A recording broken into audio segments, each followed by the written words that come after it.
Ustedes, buenísimo, y si no, sí, sí. Eu posso fazer uma pergunta para a Ana, então? Sí, por supuesto. Eu conheço um pouco esse trabalho da Ana, né? Ela tem um trabalho muito primoroso de tradução, inclusive de Vala, né? Estamos aguardando muito essa tradução para o português, a publicação dessa tradução, né? Mas a minha questão, Ana, é um pouco no sentido de, assim, frente digamos assim, a conjuntura da época, né? Como que o Vala vai responder às objeções que provavelmente lhe são colocadas ao fazer esse tipo de proposta terapêutica, né? Porque o remédio pode ser gostoso, mas eu acredito que ele deva ter encontrado algumas restrições, né? Então, gostaria que você comentasse um pouco isso. Sim, sim, bastante, Cristina. A questão é muito boa. Na verdade, ele sofreu bastante perseguição por conta desse texto, né? Mas não imediatamente. Ela leva um tempo, porque eu acredito que, né, acho que nos primeiros 10 anos, a vida dele até que foi tranquila e, vamos dizer assim, a obra foi passando e nada de tão ruim, grave aconteceu com ele, apesar do caráter polêmico que se colocava assim, muitos contra o que ele estava dizendo, e isso foi muitas vezes empecilho para ele conseguir alguns postos na vida política, na vida pública, que é o que ele estava perseguindo, né? Como, por exemplo, a gente sabe na Cúria Romana. Mas, por outro lado, entrar na Cúria Romana era muito difícil, ele era muito jovem. Então, esse também é um argumento que não, bastante, vamos dizer assim, substancioso para dizer que foi apenas por conta da escrita do De Voluptate que ele não foi aceito. Mas 10 anos depois, ele sofre realmente um processo inquisitorial por conta do De Voluptate. Então, é um período onde as relações políticas, né, do Principado de Aragão com o novo Papa que assume, né, a posição na Igreja, entra em realmente um conflito mais tenso. Então, isso vem à tona. Né? Mas até esse momento ele conseguiu lidar bastante com as objeções na sua vida pública. Né? Uma das explicações é que, na verdade, toda a ética epicurista estava corrente entre os humanistas. Havia um grande interesse nesses textos e nesses temas. Então, eles faziam sucesso, mas era sempre um círculo muito erudito, né? Muito restrito a quem conhecia o grego e o latim. Então, ele era bastante bem-vindo e ele deixa alunos, discípulos, que continuam o seu trabalho com o texto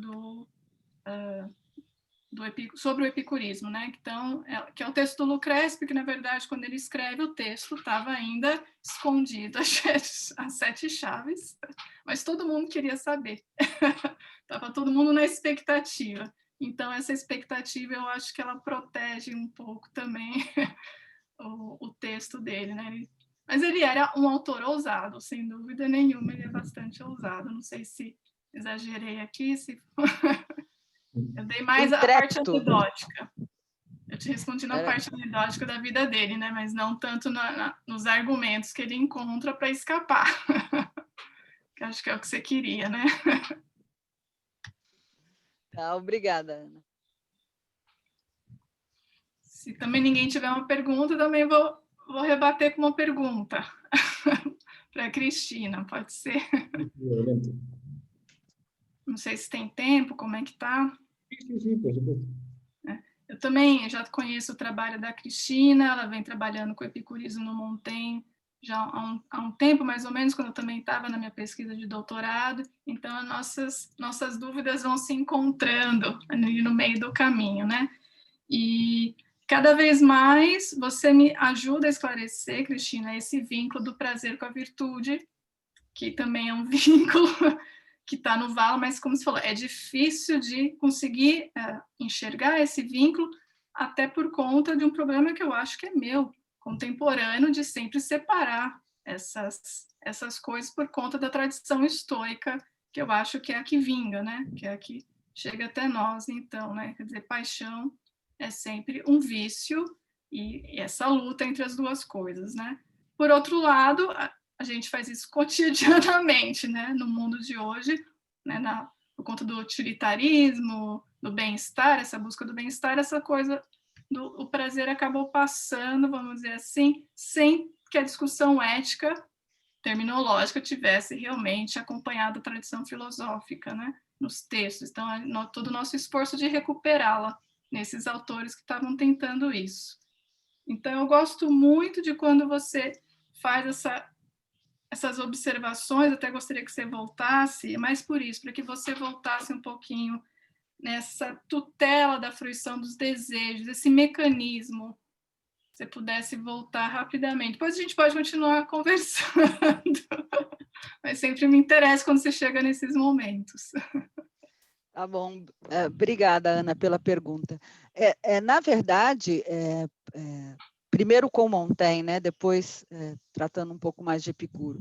Na verdade, o Montaigne ele não está apenas propondo, né? Uma maneira, digamos assim, de você acessar a virtude de um modo mais assim, ele vai, em alguns momentos, ele diz assim, mais delicado até, né? Mas ele está, nesse momento, também se contrapondo aos estoicos, né? Há umas passagens belíssimas dos ensaios, principalmente no capítulo 1:26, em que o elogio da filosofia vem juntamente com um elogio, né?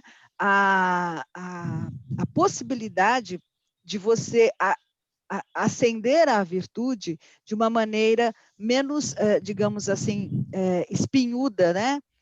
Menos cercada de espinhos do que os estoicos estão propondo. E que maneira é essa? É a maneira epicurista, no meu modo de entender. Né? Eu acho que não há consenso sobre isso, né? Mas do meu modo de entender é forte essa presença do epicurismo na verdade, o que o Montaigne propõe é um exercício, né? Daí o meu recurso à Hadot, né? É um exercício aos moldes do exercício epicurista, que é do cálculo. Né? Então, digamos assim, o controle, né, a economia dos desejos, né, juntamente com as escolhas, né, ele se dá para Montaigne, no meu modo de entender, de uma maneira muito aproximada àquilo que o Epicuro propõe lá no Logismos, quer dizer, o que de fato compensa mais, né, desde que eu esteja sempre atento àquilo que é natural. Né? Então, o que é efetivamente natural para Epicuro? Assim, eu tenho os afetos, digamos, naturais, né, e fundamentais, aqueles que são naturais, mas que não são necessários, e aqueles que são completamente desnecessários. Né? Essa categorização, ela é também aceita pelo Montaigne. Então, assim, quando você pensa nessa categorização, segundo Montaigne e no meu modo, segundo Epicuro e Lucrécio, no meu modo de entender, também segundo Montaigne, né, você consegue fazer um autogerenciamento. Né? Daí a necessidade do que em Montaigne eu entendo ser um autoconhecimento. Você precisa, Montaigne vai dizer de uma jurisdição interna. Né? Mas uma tentativa e erro mesmo, né? Não dá para tirar uma regra anterior. Não, é pessoal, não é normativo. Aí que está, não é normativo. Né? É um protagonismo pessoal. Eu usei essa palavra protagonismo porque, apesar, aqui no Brasil, protagonismo é uma palavra muito famosa atualmente, muito em moda. Né? Mas, assim, eu não estou acatando a moda, mas, assim, digamos assim, tocando no âmago desse termo, é mesmo uma atividade que nós fazemos conosco mesmos, sem desprezar a interlocução entre corpo e alma, que é o outro ponto importante em Lucrécio, né? Porque, na verdade, Montaigne está lendo Lucrécio, que já está traduzido nessa época. Né? Então, é nesse jogo do cálculo que essa fruição ela deixa de existir de fora para dentro, ou seja, através de uma normativa externa e começa a emergir de dentro para fora quando você começa a executar o cálculo, né? Eu não quero me estender mais, mas o caminho é por aí, é pelo logismos. Tá, obrigada. Bueno, podría aprovechar entonces para leer el mensaje de Nilo. En principio, bueno, le dice a Ana Leticia y a María Cristina que les gustó mucho sus exposiciones y a Marcone le hace una observación, ¿no? Más allá, por supuesto, de que dice Nilo que es un placer haberlo escuchado y visto. Le gusta la perspectiva de que Maquiavelo se sitúe en el hiato entre medioevo y la modernidad, pero, dice, recordando aquello de Isaiah Berlin, Maquiavelo, que dijo esto, Isaiah Berlin, Maquiavelo escribe en la mejor prosa renacentista. Este pasaje de un comentador competente ¿no demarcaría un Maquiavelo que puede estar en el hiato, pero tal vez él no estaría consciente de que está en ese hiato? ¿Sí? Bueno, es la pregunta para Marcone, si está así. Eu só não entendi o finalzinho, fazendo um favor. O final da questão. Oi. ¿Consegue me oír? Sí, perdón, está pidiendo la palabra Nilo. Sí, Nilo, puedes hablar. Boa tarde a todos. É um prazer sempre escutá-los, vê-los. É uma coisa maravilhosa. Quero parabenizar as expositoras, né? A Ana e a Maria Cristina, e também o Marcone. Marcone, Olá, professor. minha demanda é a seguinte. Embora há comentadores que digam que Maquiavel está no medieval e outros que digam que ele já está no moderno, você trouxe a perspectiva de que Maquiavel está no hiato. Sim. Gostei muito dessa perspectiva. No entanto, quando vemos o Isaiah Berlin, que diz, com todas as letras, que Maquiavel escreve na melhor prosa renascentista, portanto, é alguém que está escrevendo de uma maneira inteiramente inusitada e que sabe desse seu ineditismo e da sua capacidade retórica. Sim. Então, a minha pergunta é, ainda que ele esteja nesse ato, na sua opinião, ele tem consciência de que ele é o próprio hiato? Nilo, eu acho que consciência ele não tem, sabe? Porque eu sempre argumento isso, que Maquiavel não era um erudito, né? O Félix Gilbert, né? Quando ele escreve sobre Maquiavel e Guicciardini, ele até aponta isso, Maquiavel é um autor renascentista, mas ele não tem aquela erudição que os renascentistas tinham, né? Ou seja, ele não era um autor como o Pico, por exemplo, ou como outros autores que demonstravam uma erudição assim fantástica, né? Maquiavel até porque ele acho que nem chegou a ser chanceler, exatamente porque ele não vinha de uma linhagem muito destacada, né? Então ele teve uma educação mediana, vamos dizer assim, era um rapaz esforçado, né? O Sasso o Genaro Sasso faz até essa colocação de que Maquiavel, na verdade, ele não é o autor só do Discurso e do Príncipe, né? Do Discurso e do Príncipe, mas ele é um autor que desde quando o Savonarola fazia as suas prédicas, né? Ele é um pensador da política, mas não é aquele erudito, né? Então, ou seja, quando eu defendo que ele contrapõe-se a uma visão medieval, principalmente agustiniana, eu acredito que, na verdade, ele nem tinha os fundamentos necessários para compreender toda essa dimensão do que a sua teoria estava contrapondo-se, entende?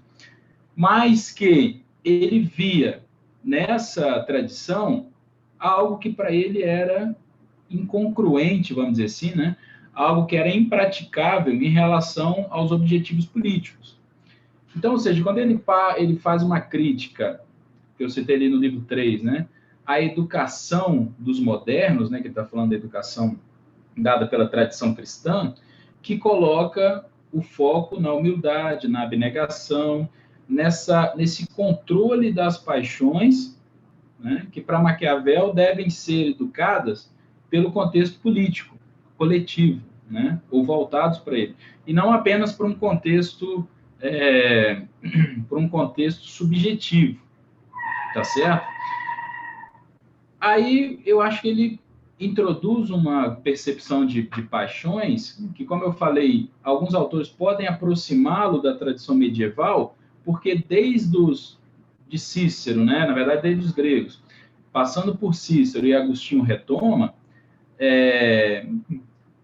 as paixões são divididas entre aquelas que pertencem aos sábios, que no caso são a constância, né, e aquelas paixões que são próprias dos tolos, né? Então, ou seja, o medo e o desejo são coisas próprias dos tolos, né? O sábio, ele busca a constância e a prudência. Então, será que Maquiavel está querendo dizer, então, que os florentinos, eles eram tolos quando eles ficaram divididos entre o desejo de conquista e o medo, né, o temor? Bem, acredito que não. Ele está falando ali exatamente do ponto central que ele coloca, que é a questão da educação. Os florentinos não tiveram uma educação, né, política, nesse caso, que direcionassem as paixões do povo florentino para a busca da glória, por exemplo, que é o caso dos romanos, né? Ou seja, o povo florentino era um povo que vacilava, exatamente porque eles não tinham aquela educação que Maquiavel entendia como sendo própria para construir, né, um viver político a partir dessas paixões que movem todos os indivíduos. Aí que é a questão, né? Maquiavel, então, fala que todos os indivíduos em todos os tempos tiveram as mesmas paixões, por isso todas as coisas vão ser sempre as mesmas. Então, quer dizer que ele está colocando tudo dentro de uma caixa, vamos dizer assim, fechando. Ou seja, não tem como mudar, mas já está tudo predeterminado. É quase que uma predestinação, né, agostiniana. Na verdade, não. Ele está querendo dizer que a diferença está exatamente na educação política. Agora, quando eu falo dos modernos, que ele também não se inclui entre eles, porque Hobbes, né, Locke, Rousseau, constroem uma antropologia em que o Estado é justificado por essa natureza, né?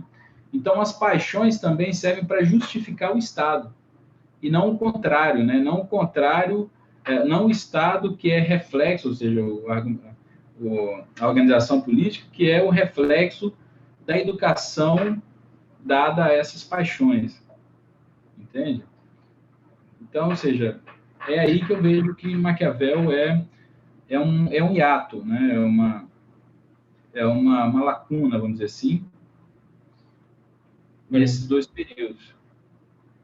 Muchas gracias, Marcone, por la respuesta. Agradeço a pergunta. Ô, Julián, e agradeço também a intermediação, tá, da pergunta. Muito obrigado. Bueno, mira, quería leer un comentario de la doctora Celina Lertora para Marcone también. Dice, la explicación política del uso del temor de los estúpidos en Maquiavelo podría situarse en la línea del averroísmo paduano, porque en definitiva se basa en la supremacía absoluta del poder secular, por encima incluso de consideraciones éticas o religiosas de los particulares.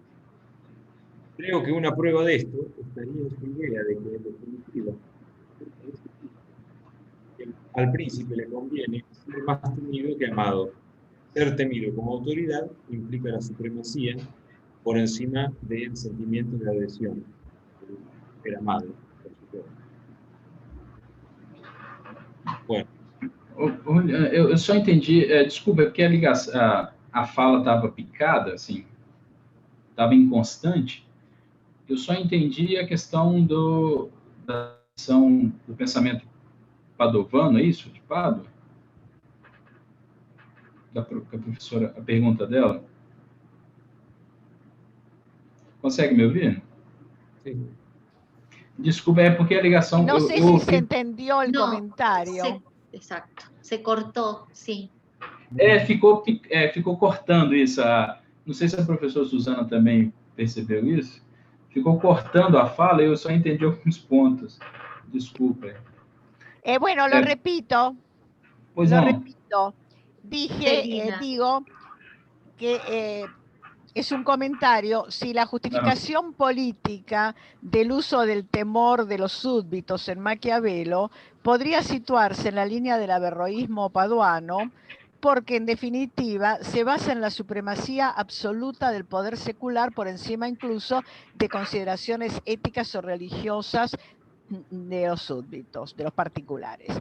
Y creo, añado, que una prueba de esto estaría en su idea de que en definitiva, en los momentos decisivos, al príncipe le conviene más ser temido que ser amado. Ser temido precisamente como autoridad estaría demostrando la supremacía del poder y de la autoridad por encima de la adhesión amorosa de los súbditos en los momentos críticos. Entonces me parece que aquí hay ecos del averroísmo paduano en cuanto a la supremacía del poder secular como poder, ¿no? Como poder, ejercicio del poder. Ese era mi comentario, lo que a usted le parezca al respecto. Professor, eu até agradeço. Agora eu abri aqui o bate-papo, né, que é onde ficam os comentários, e eu vi aqui o comentário da professora Celina, e eu consegui ler. Bem, eu não... sobre o averroísmo, né, e a escola que nós chamamos de Padovana, né, de Pádua, eu não tenho muito algo relevante a dizer, né? Não é realmente algo que esteja na minha linha de pesquisa. Tá, professor? Então, eu peço desculpas se eu não conseguir falar algo substancial, tá? Mas, bem, quando Maquiavel fala desse poder, né, de ser temido, é melhor do que ser amado, ele não está fazendo, essa é a minha percepção, uma simples defesa do poder político puro e simplesmente. Tá certo?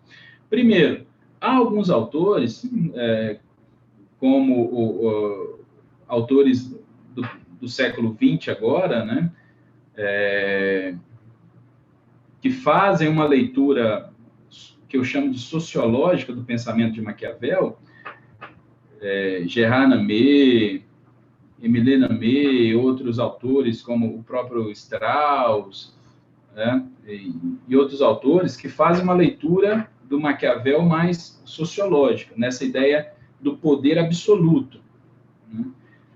Essa percepção, pelo menos dos estudos que eu tenho de Maquiavel, e desses estudos que eu faço em relação a ter uma ligação com a tradição medieval, né, do desejo, das paixões, do temor, é de que ele não faz uma leitura do temor, né, como enquanto enquanto sentimento, vamos dizer assim, como algo intrínseco ao indivíduo, né, que possa ser dominado ou apenas possa ser aprimorado no sentido de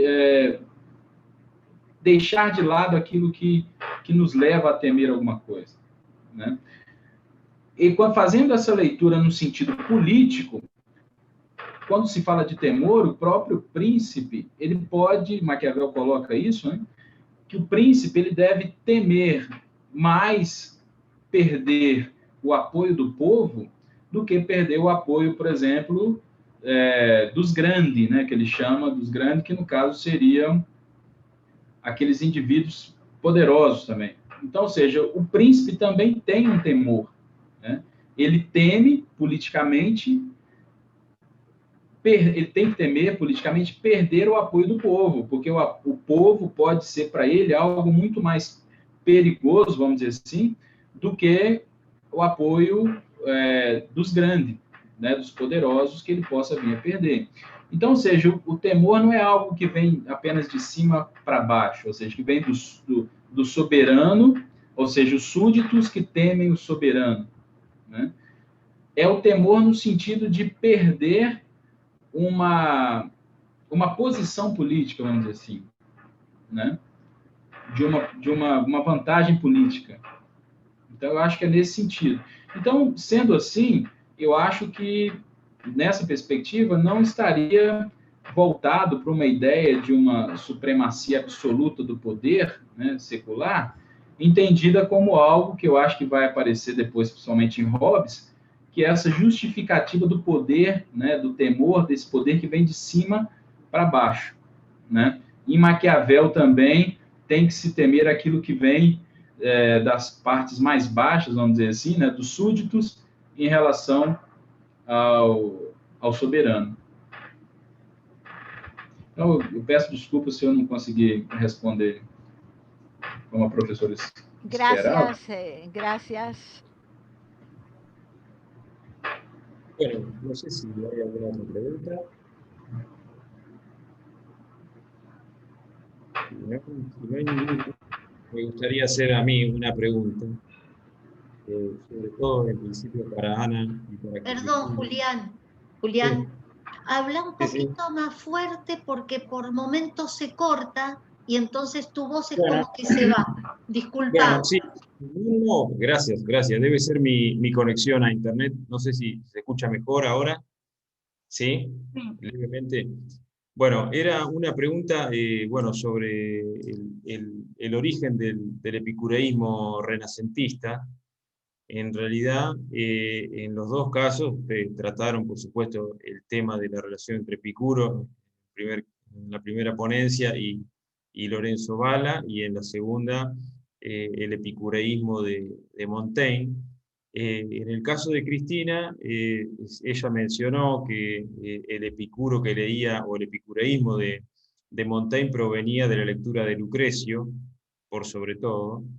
Pero también mencionaste, Cristina, la epístola a Meneceo. Y lo que me interesaba era, por eso la pregunta es para las dos, si hay una tradición precisamente de traducción a alguna de las lenguas, o bien romances o al latín, de las epístolas de Epicuro, o mejor dicho, una traducción de la vida de los filósofos ilustres, de Diógenes Laercio, ¿no? Así que bueno, quisiera saber sobre esse tema. Gracias. Acho que eu posso, começando respondendo o meu período, que então é anterior, né, ao da Cristina, e que, enfim, serve ao Montaigne, né, as leituras do Montaigne. O texto do Lucrécio é a principal fonte, mas ele é descoberto cerca de uns 5 anos antes do Valla escrever. Então, ele toma conhecimento da descoberta. É uma conjectura se ele foi lá examinar o texto que estava com um colega dele, que ele conhecia bem. Eu suponho que sim, mas ele não faz citações, e a conjectura é de que talvez ele não tenha feito por uma questão de decoro em relação ao colega que o mantinha escondido. Então, se ele cita, ele está expondo. E não sei se o acordo ainda era esse. Então, as citações que ele faz de epicurismo é Diógenes Laércio, é Lactâncio, né? São citações indiretas. Né? E o próprio Cícero, né? O Fínibus. E ele se aproveita também de poetas que, na visão do Valla, havia um pensamento epicurista por trás, mas o que é mais impressionante é que só sabemos disso hoje. Só temos comprovações de que esses autores, esses poetas, como Virgílio, Horácio, participavam de um núcleo epicurista em Roma. Nós temos notícias hoje. Mas o Valla já os entendia como epicuristas de alguma forma. Sí, bueno, igual está bien, ¿no? Porque se puede ser humanista y epicureísta, las dos cosas al mismo tiempo. Así que está bien. As fontes de Montaigne são essas, né? Acrescidas, penso eu, do Sêneca nas cartas a Lucílio, onde há, né, as referências indiretas ao epicurismo, mas principalmente pelas traduções que surgem logo depois, né, pelo Lambin. E o Montaigne, ele tem uma dessas traduções que é muito anotada, né? Inclusive há estudos de especialistas que se dedicam que se debruçam sobre essa obra que o Montaigne tem em mãos, do Lucrécio, do De Rerum Natura, e onde ele faz anotações, né? O que eu gostaria de mencionar sobre esse aspecto é que essas anotações, elas, de uma certa forma, são muito reveladoras do diálogo que Montaigne vai estabelecendo com Epicuro, né? E nós temos, na tradução dos estudos montaignianos, nós temos, digamos assim, um Montaigne muito mais cético do que epicurista, né? Porém, o capítulo mais cético de Montaigne, que é a Apologia, que está no livro 2 dos Ensaios, é também o mais epicurista, porque ali há uma quantidade gigantesca, né, de citações do próprio Lucrécio, né, que todas elas a partir dessa tradução. Então, na verdade, nesse período em que Montaigne escreve os Ensaios, que é um período até razoavelmente, são muitos anos, né? A obra circula e faz muito sucesso entre os humanistas na época. Digamos assim, eu acho que seria hoje o equivalente a um best-seller, né? De tanto que ela é para o bem ou para o mal, né? Há perseguições, como essa que a Ana Letícia mencionou, né? Mais à frente também vão continuar existindo, há uma série de reservas, mas o Epicuro, o epicurismo é exaustivamente lido, principalmente através dessa tradução do Lambin de Lucrécio. Não sei se, acho que é nesse sentido que você perguntou? Sí, está bien, está bien. Muchas gracias. Eu que agradeço. Bueno, no sé si hay alguna pregunta más o algún comentario. Sí, Cristina. Eu gostaria de, se não tiver nenhuma questão de quem está aqui conosco, né? Não sei como é que está o nosso tempo, ainda temos tempo? Sí, tenemos unos minutos. Tá. Eu gostaria, se possível, né, que o Marconi comentasse um pouco sobre esse aspecto e ele já falou um pouco sobre isso, obviamente, sobre a participação da educação no processo de formação do povo, né? Porque o que me parece um pouco é que, mais do que moderno ou medieval, nesse quesito, me parece que Maquiavel é bastante aristotélico e platônico, né? Porque, não sei se eu estou viajando demais, né? Mas, assim, a educação, ela assume um papel decisivo na estruturação tanto da República, né, quanto a gente vai encontrar também lá na política. Então, de pronto, me lembrou muito mais uma referência aos antigos do que nesse quesito da educação, né? Então, eu gostaria de perguntar, eu quero perguntar se dá para a gente perceber alguns indícios, né, platônicos ou aristotélicos em relação à educação, nesse quesito.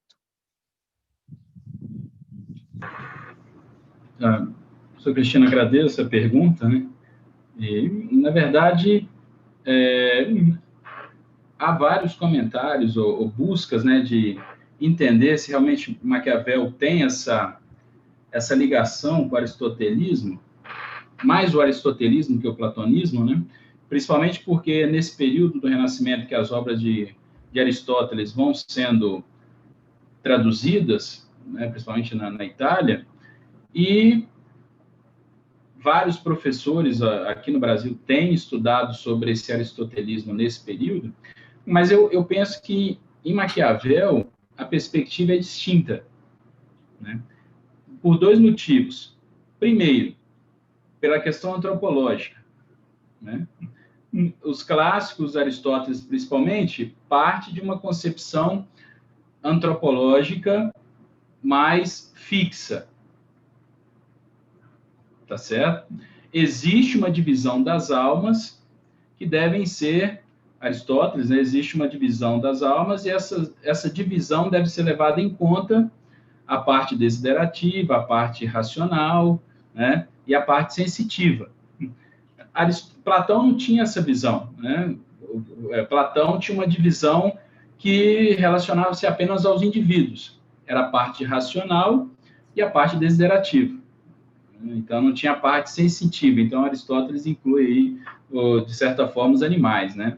Mas, enfim, existe um substrato no qual a virtude deve ser trabalhada, que é a partir dessa divisão da alma, que deve ser levada em conta no controle dos desejos, né, da parte desiderativa. Aristóteles traz isso de Platão. Bem, isso, no Renascimento, eu acredito que foi bastante utilizado por autores... Perdón, Marcone, se está por cortar. Volvemos a entrar porque todavía hasta las 15 tenemos 10 minutos, porque si no va a quedar su respuesta cortada, ¿sí? Ah, tá. Então, volvemos a ingresar ya mismo, tá para bom, que então, pueda retomar. Tá ok.